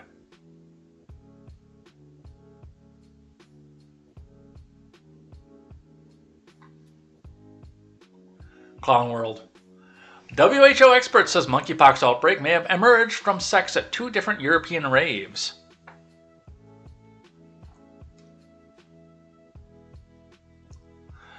David Heyman, an infectious disease expert at the WHO, said that a recent monkeypox outbreak may have emerged via sexual transmission at 2 European raves, The Hill has reported. Heyman has told the Associated Press that raves in Belgium and Spain have become the leading theory in tracing back the disease's latest spread.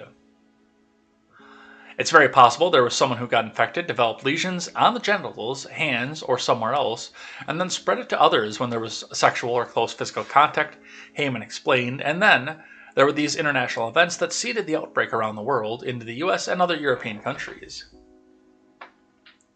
The outlet reported that Belgium has instituted a mandatory 3-week quarantine for any confirmed monkeypox patients. On Saturday, the WHO noted that the latest cases have largely been among men who have had sexual intercourse with other men. Oh, God. Here we go. Another thing to divide us on the evangelical line right before an election. Now, I'm not saying that this is false in any way either when I say something like that, because this is not an aerosolized disease. This is a mostly bloodborne disease. And yes, the lining of the colon is extra sensitive, prone to breakage, and blood and fluid transfusion. You can see where you can get something like this. It's the same thing with the AIDS thing. It's not exclusively a man-on-man thing, but that is one of the activities that can transmit that.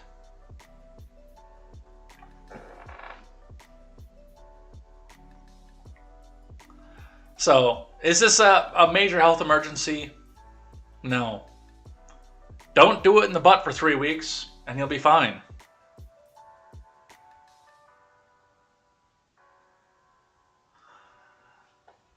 More disease news. 3 unvaccinated Air Force Academy cadets won't get commission. This is from 9 News NBC out of Denver. Authored by the Associated Press. 3 cadets at the U.S. Air Force Academy who have refused the pinko pox jab will not be commissioned as military officers, but will graduate with bachelor's degrees, the Academy said on Saturday. Academy spokesperson Dean Miller said that a 4th cadet who refused the jab, the holy jab, until about a week ago decided to get jabbed and will graduate and become an officer. What is the initial officer rank in the Air Force? Is that ensign? I have no idea. I don't know how Air Force ranking works. Should probably go look that up.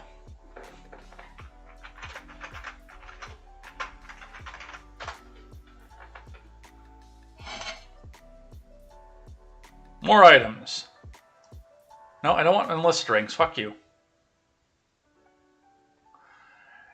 Air Force list of ranks, insignia and pay range. So it looks like you come out of the commissioned As a second lieutenant, let's bring this up over here.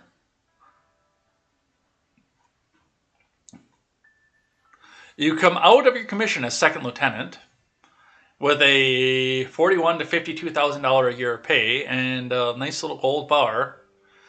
But yeah, up until that, you're non-commissioned. Your Chief Master Surgeon of the Air Force is the highest you can do non-commissioned.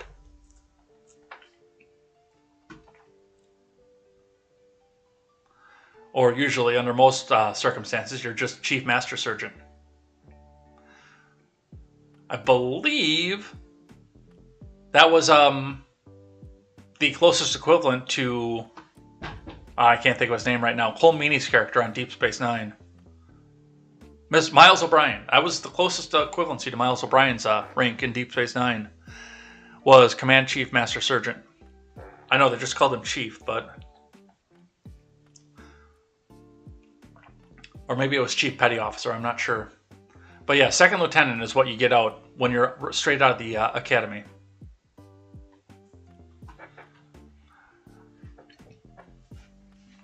In a statement, Miller said that while they three will get a degree, they will not be commissioned into the Air Force as long as they remain unjabbed. He added that the decision whether to require the three to reimburse the U.S. for education costs in lieu of service will be made by the Secretary of the Air Force.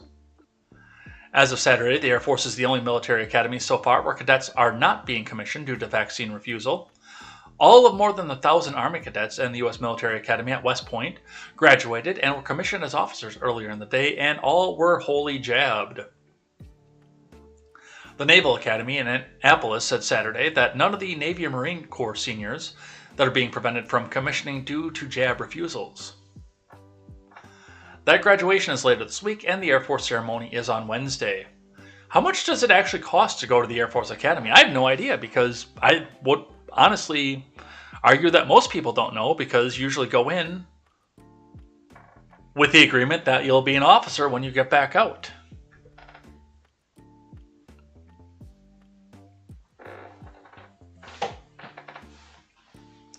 So, Butter Bar, they said. Yeah, I was looking up on the website before, or while you guys were saying this as well. Yeah, Second Lieutenant Butter Bar. I guess Goats was in this, so he would know.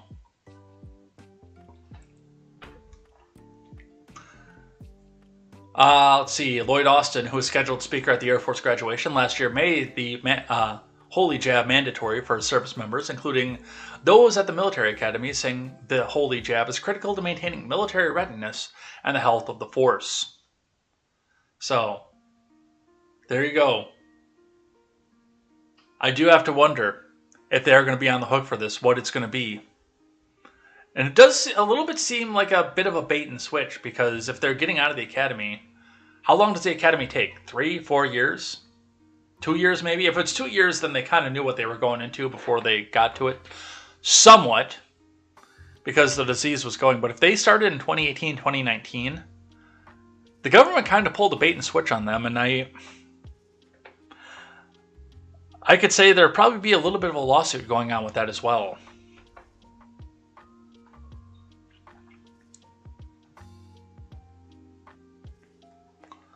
From Insider, U.S. airlines like Delta and United are so desperate for pilots they're dropping some requirements and considering cutting training hours to get more pilots flying sooner. Doesn't that just make you want to run back out and get on a plane? From Taylor Raines. As the pilot shortage continues to rock the airline industry, carriers are struggling to fulfill their flight schedules, and some are even trying to reduce their required training hours to get more pilots in the air. On May 13th, Alaska Airlines CEO Ben Minicucci apologized in a YouTube video for continued flight cancellations that have been plaguing the carrier. Minicucci blamed the pilot shortage, saying, "We had 63 fewer pilots than what we planned for when we built our schedule, which caused a ripple effect. By the time we caught this error, April and May schedules were bid on by our pilots and flight attendants, making it impossible to sufficiently adjust schedules to avoid cancellations," he continued. The Seattle-based carrier is just one example of airlines struggling to find enough pilots to handle the busy post-pandemic travel surge. According to Bloomberg, which is Ron Helton's favorite publication by his favorite politician, Delta, American, and United have all cut regional flying in recent months due to the shortage, with United grounding 100 regional planes over the issue. The pilot shortage for the industry is real, and most airlines are simply not going to be able to realize their capacity plans because there simply aren't enough pilots, at least not for the next 5+ years, United CEO Scott Kirby said in a quarterly earnings call in April per CNBC. Because of the lack of pilots, carriers are considering changing long-standing requirements to get more pilots flying sooner, like nixing degree requirements, dropping the mandatory number of flight hours needed to be hired, and increasing the pilot retirement age. I can tell you right now, because a lot of that is done by autopilot, I can say that, but if they ever dropped the requirement for these, we might not be doing contemporary anymore, because I might go and take them up on that offer. That was one of the career paths that I was most excited about when I was younger, before I actually really got into the sciences, was airline pilot. I thought that was the coolest idea in the world, to be able to go up and fly that massive piece of metal all around the world. But then these happened.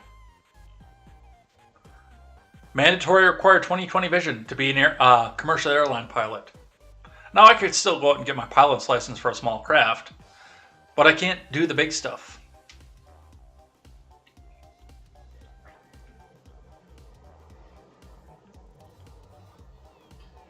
In January, Delta announced it would end the requirement for pilots to have a 4-year degree, saying there are qualified candidates who gain more than the equivalent of a college education through years of life and leadership experience.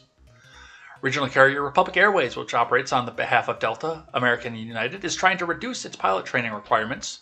In April, the airline asked the Federal Aviation Admin for permission to hire pilots out of its training academy when they reach 750 flight hours instead of the 1,500 hours currently required for most pilots. There are already hour exemptions in place for trainees with 2 or 4-year degrees that reduce the required hours to 1,250 and 1,000 hours respectively, according to the Points Guy. Regional airlines are particularly impacted by the shortages as mainline airlines scoop up their pilots. Mesa Airlines CEO Jonathan Ornstein told CNBC it takes 120 days to replace a pilot who gave their 2 weeks notice for work for a bigger airline, and that carrier could use about 200 pilots.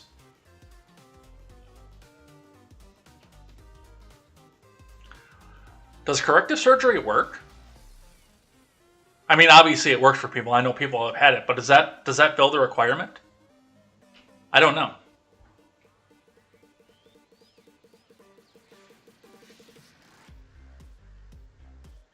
Optically, cutting the number of required flying hours may look like a riskier approach than allowing a healthy pilot to continue flying a few more years.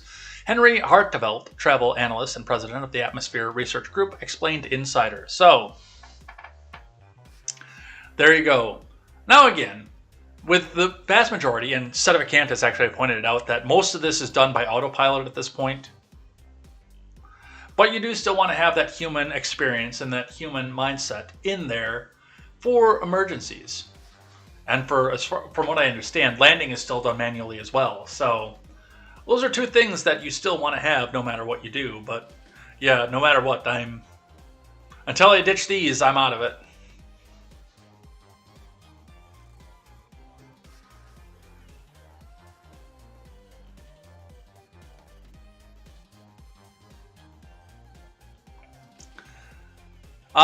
Blaze Media video captures the real moment, the real reason for wearing masks. He's either a virtue signaler or he's senile, according to Blaze TV staff.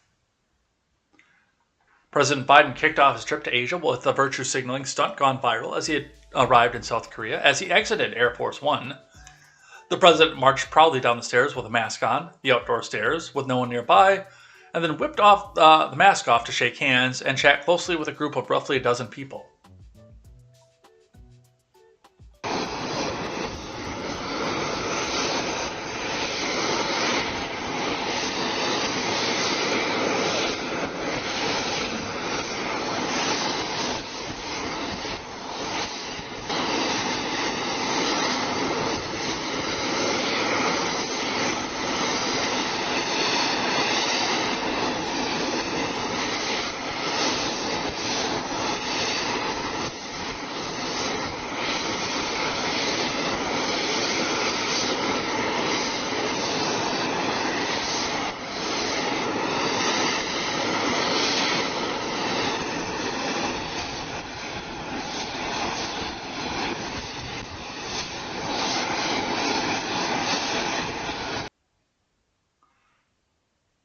There you go. The video shared by the post-millennial has racked up more than 2 million views on Twitter, with many commentators jumping to the president's defense by pointing out he was following the science that says that we should all wear masks on airplanes to stay safe.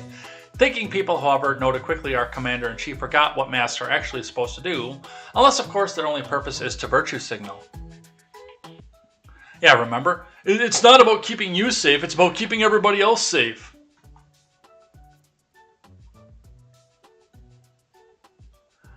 I don't get the issue. When I fly, we're told to wear masks, but I can take it off after we leave the plane. 333 replies, do you not understand the reason for wearing a mask? Funky Pock says, yes, it's the virtue signal. To protect yourself while walking down the flight of stairs alone. We all get it.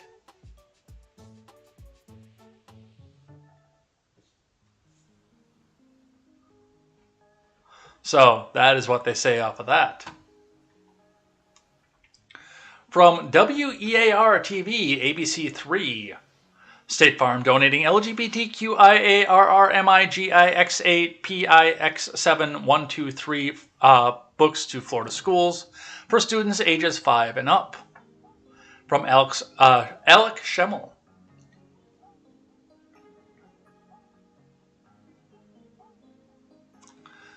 State Farm is recruiting employees to fight Florida's ban on teaching young students about sexual expression and gender identity in the classroom.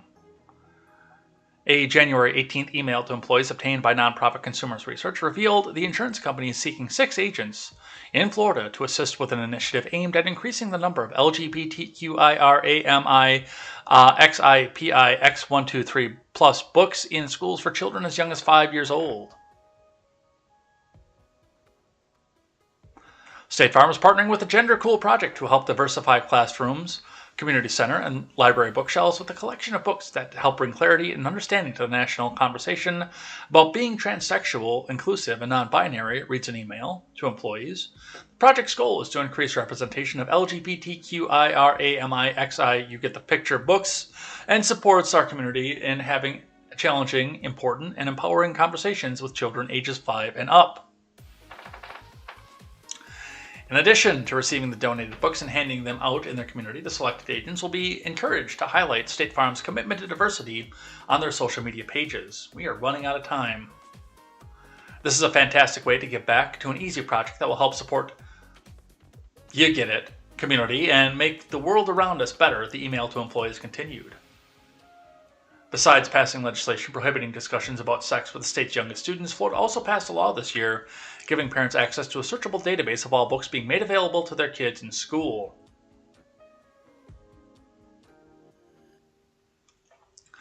State Farm told the National Desk that the company's participation in the new initiative evolved quickly and noted that the decision was made several months ago for participants not to share resources with schools, even though the company's January 18th email says otherwise. State Farm also indicated the important role diversity, equity, and inclusion plays in the company's daily activities, adding that it embraces diversity and inclusion because that's the right thing to do. You still don't have to tell kids how to go and touch their wee-wees.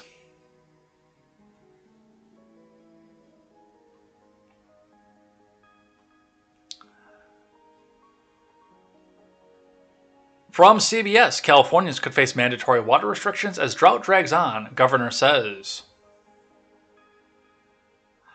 California Governor Gavin Newsom threatened Monday to impose a mandatory water restriction if residents don't use less on their own as drought drags on and the hotter summer months approach. Newsom raised the possibility in a meeting with representatives from the major water agencies, including those that supply Los Angeles, San Diego, and the Bay Area, his office said in a press release.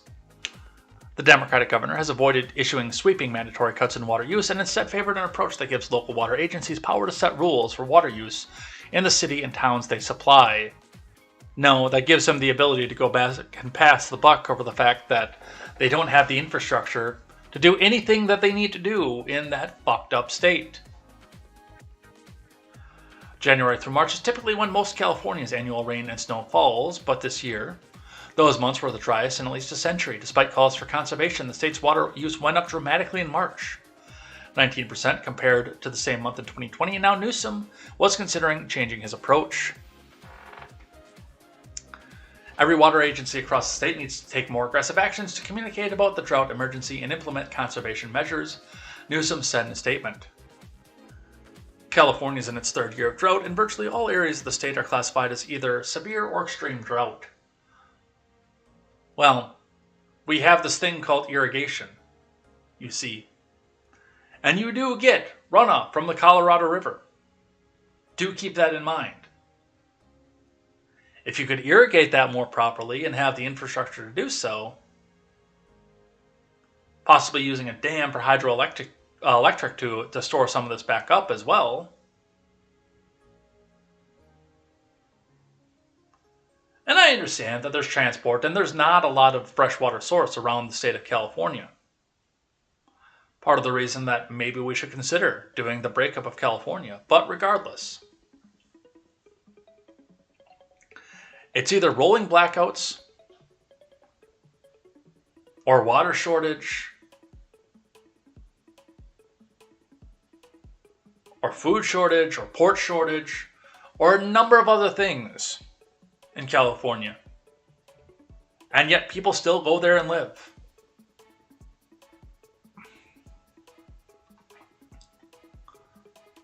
Some news from the other side of the world.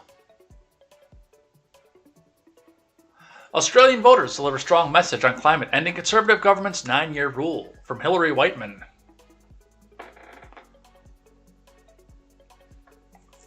Australian voters have delivered a sharp rebuke to the centre-right government, ending 9 years of Conservative rule in favour of the centre-left opposition that promised stronger action on climate change. Australian Labour Party leader Anthony Albanese claimed victory Saturday, though it was unclear as counting continued if his party would have the 76 seats required to form a majority. Early counting showed a strong swing towards the Greens candidates and independents who demanded emissions cuts far above the commitments made by the ruling Conservative coalition. Amanda McKenzie, CEO of the research group the Climate Council, declared the climate action the winner of the vote. Millions of Australians say put climate first. Now it's time for a radical reset on how this great nation of ours acts in the climate challenge, she said in a statement. Other than the climate, the election focused on the character of the leaders. Incumbent Scott Morrison was deeply unpopular with voters and seemed to acknowledge as much when he admitted during the last week of the campaign that he had been a bit of a bulldozer.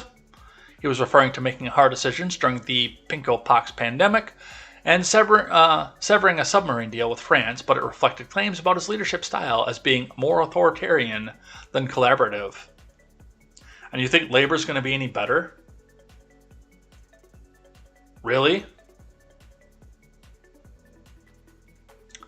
Speaking to his supporters late Saturday night, Morrison said that he called Albanese and congratulated him on his election victory.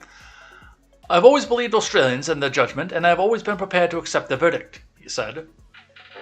Just before midnight, Albanese walked out to cheers from his supporters and said that he would seek to unite the nation.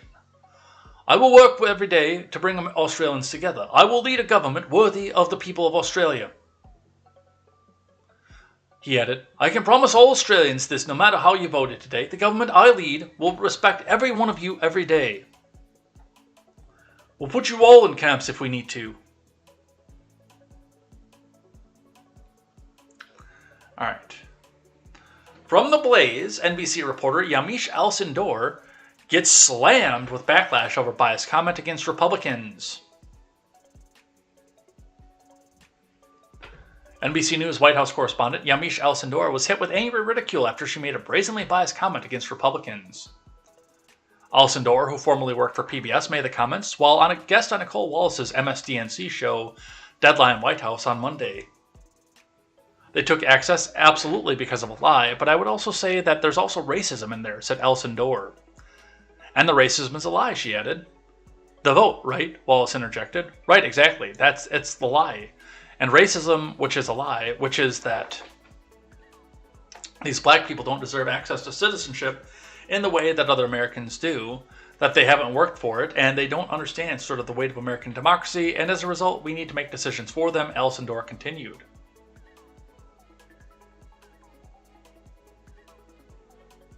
I think those things are so intertwined in this country. You often, I think, get to talk about the political side, but the race side of this, in fact, the fact that Rep. Jim Clyburn is saying the country where we saw George Floyd die is going to be in 2 years this week, that we saw this man murdered in the same country. We're still sort of arguing about whether or not we want to teach our children and our students about whether or not sort of racism has continued to permeate all these different structures, she explained. We know graphically when we know statistically what is simply a fact, Alison Dorr claimed. Many on social media took exception to her dishonest, one-sided framing of the voter rights issue.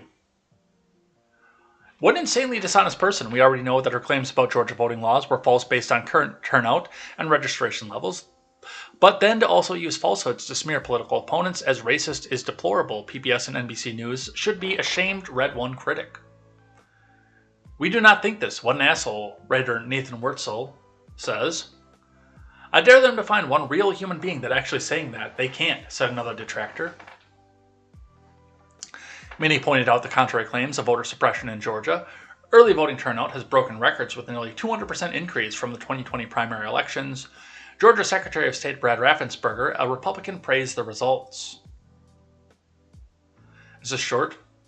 The reason that communities of color in Georgia don't have the same access to the polls is a lie. It's BS, as you're reporting, and Nick's entire body of reporting on the voter suppression laws will prove. So they took away access to the polls on the back of a big lie in service of Donald Trump. They took access absolutely because of a lie, but also I would say that there also is racism in there, and the racism is a lie, both, right? Right? Exactly. It's like the lie and racism, which is a lie, which is that these black people don't deserve the access to citizenship in the way that other Americans do, that they haven't worked for it, that they don't understand sort of the weight of American democracy, and as a result, we need to make decisions for them. I think those two things are so intertwined in this country. We often, I think, get to talk about the political side of this, but the race side of this, and the fact that Jim Clyburn is saying in a country where we saw George Floyd die, it's gonna be 2 years this week that we saw this man murdered. In that same country, we're still sort of arguing about whether or not we want to teach our children and our students about whether or not sort of racism has continued to permeate all of these different structures, when we know graphically, we know statistically that is simply a fact. Well, and the lived experience of the Post reports on that 2-year anniversary is that 8 out of 10. Yeah. And yet more of them are coming out. It's funny. All right, and the last one that I have for the day, and then we'll do Twitter trending and head out of here for the day, comes to us again from CNN. 2-year-old orders 31 cheeseburgers after mom leaves phone unlocked. From Zoe Satile. A Texas mother learned an important lesson about leaving her phone unlocked after her 2-year-old son accidentally ordered 31 McDonald's cheeseburgers on DoorDash. On Monday, Kelsey Golden, who works in media marketing for his school, was working on the school's annual yearbook on her computer at home. She was transferring photos from her phone to her computer when her 2-year-old son, Barrett, started yanking on her phone, she told CNN. Golden explained that her son loves the camera feature on her phone. He likes to look at his reflection, she said, instead of playing games or doing other activities on her phone. But this time, Barrett didn't just stare at his reflection. He starts pressing the screen, swinging it around his arm, like his arm is a roller coaster, she said. Then Golden received a notification that her DoorDash order was taking longer than usual, which was unusual because although she sometimes ordered DoorDash for her 2 older children's lunches at school, that morning she had packed their lunches. A work colleague furthered the confusion when she told Golden that her children were indeed eating their packed lunches at school, no DoorDash in sight. Right as she said that, I was outside playing with Barrett on the porch, she said, and a car pulls in, and I was like, what? So I went over to it. She gets out, and she gets out a giant McDonald's bag, and it's like 31 cheeseburgers. At first, Golden said she thought the delivery driver was at the wrong house. Then it dawned on me that Barrett was playing with my phone. She said, I went back in and looked at my phone, and an order was placed at that time that he was playing with my phone. Dude, homie's just hungry. I thought, oh my gosh, he really did this. The accidental order was even more out of place because no one in our house really likes cheeseburgers. so she posted it on her own Facebook page offering free cheeseburgers. It kind of blew up from there. One woman came by, she was pregnant and wanted 6 of them, she said. No judgment, she added, that she was also donating some of the cheeseburgers to neighbors. The total order came out to $91.70, in part because Barrett left a really generous 25% tip, said Golden. She had no idea the mishap would go viral. On Friday, she and Barrett were invited to a meetup with McDonald's staff where her son was able to meet with the company mascots, take photos, and enjoy some chicken nuggets. Golden hopes that her son's fluke order helps brighten people's days. I hope it spreads a little humor in a sad, dark world. Well, I hope she learned to lock her phone, or at least put some sort of security measure on the DoorDash. Alright, and that is all that we have.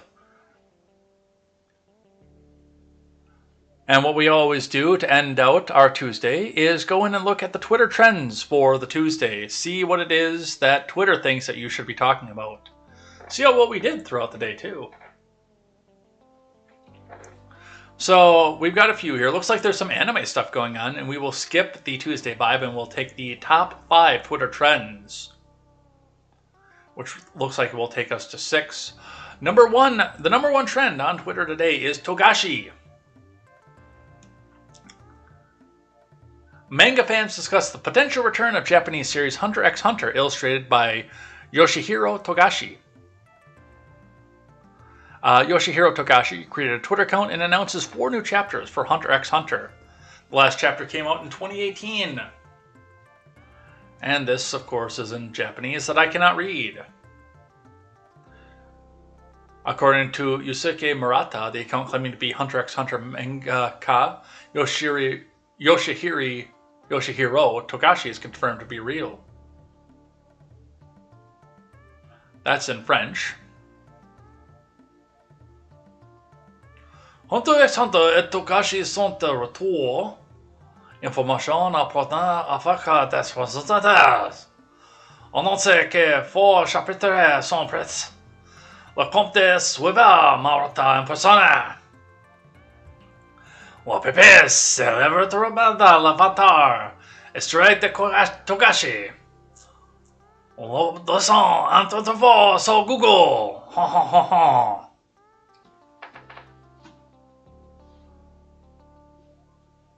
My entire French audience just signed off at once. Imagine waking up and seeing Hunter x Hunter is trending once again and ignore it. With the skull face. I know nothing about this. I know that Sewell has talked about this in the Discord before, but I know nothing about this series. Kissinger is trending, number 2. Former Secretary of State Henry Kissinger is calling for the West to stop trying to inflict a devastating defeat on the Russian military in Ukraine.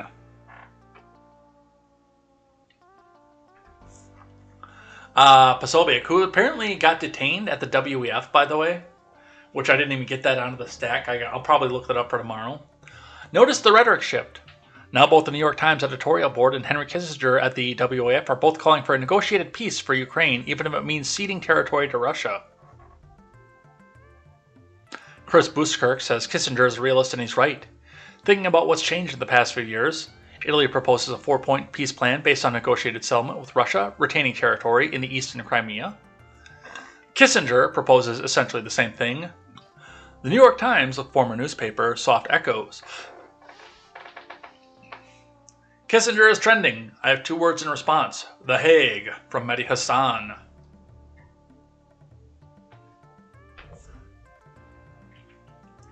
And Oliver Gia, which brings up another good point about Kissinger. Kissinger, living to be nearly a century old and having suffered virtually no consequences for her role in illegal coups, war crimes, and human rights violations, only adds insult to injury. Him dying won't change anything either. He's already gotten away with everything.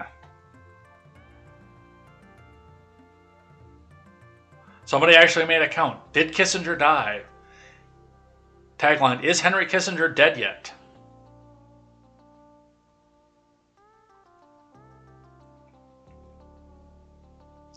But also keeping in mind All these people coming out here right now on behalf of Ukrainians everywhere. Henry Kissinger, go fuck yourself with a Russian warship. Kissinger's an evil, rotten ghoul who wants to reward Putin for mass murder. That's not surprising because they're both blood-sucking war criminals who belong in The Hague. But now the New York Times is coming out and saying the same thing, they'll probably all change their tune within a week. So we'll continue to watch that and see where that goes. In fact, we'll probably look up Kissinger as well and talk a little bit more about that tomorrow.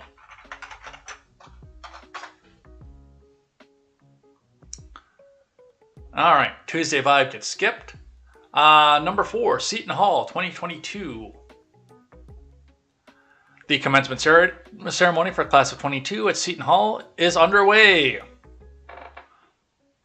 Congratulations to all the graduates at Seton Hall today. Godspeed. Unfortunately, you're getting out in the middle of a recession just like I am, but keep your nose down. At some point, it'll get better, so just continue to watch.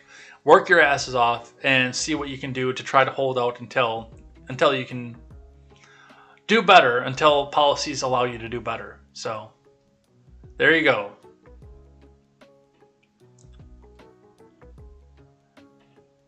Number 5, Ricky Gervais. Ricky Gervais is going to be the next Dave Chappelle. Ricky Gervais' Netflix comedy special gets backlash for transphobic jokes. Cool, now I'm going to go watch Ricky Gervais.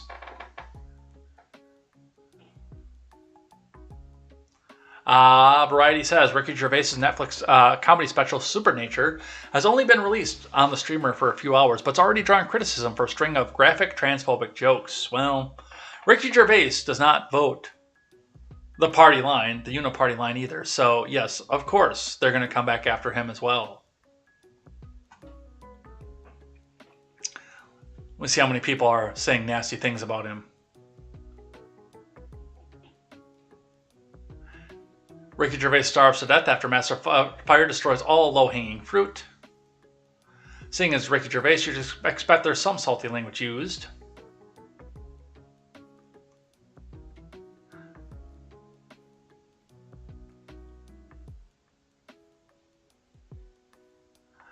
Chris Rose says if they thought Dave Chappelle was too controversial, then I look forward to them watching Ricky Gervais, Supernature. Well, see, the problem is most of them are not going to watch Ricky Gervais. They're going to parrot the lines that their peers on Twitter and the peers in the mainstream media have told them to parrot. And most of them are not going to see the special. I'm going to watch it, and I'm going to see what it is that he actually said. And the last one, number 6, Alec Baldwin, not Alex. It's the second time I've done that this show.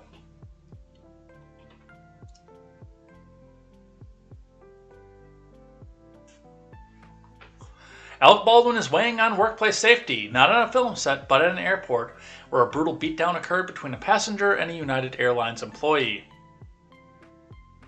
Yeah, that's who we need to talk about.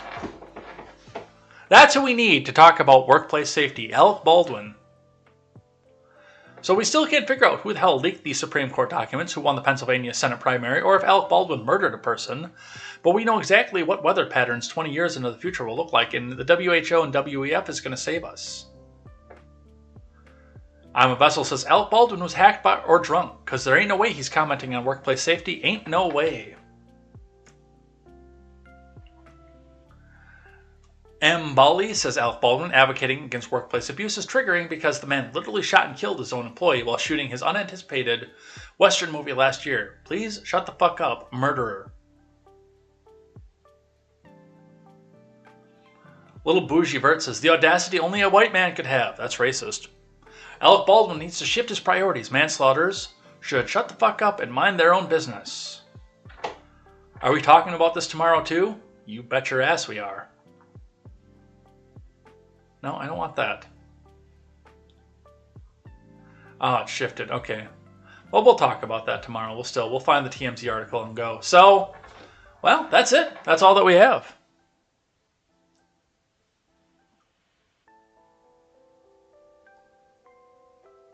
And I've got to get out of here.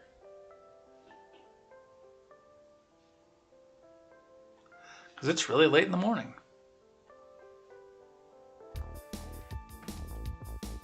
So, thanks everybody who came by and hung out and chatted in the live chat. I know it's been an interesting one. We went a little bit long today because, well, we got so close to the end we just had to finish off what we had there. And I know the NPR article I skipped, but that's a repeat of the Australian Labour Party one there. So yeah, we actually finished all of our stuff on a Tuesday. So yay for us.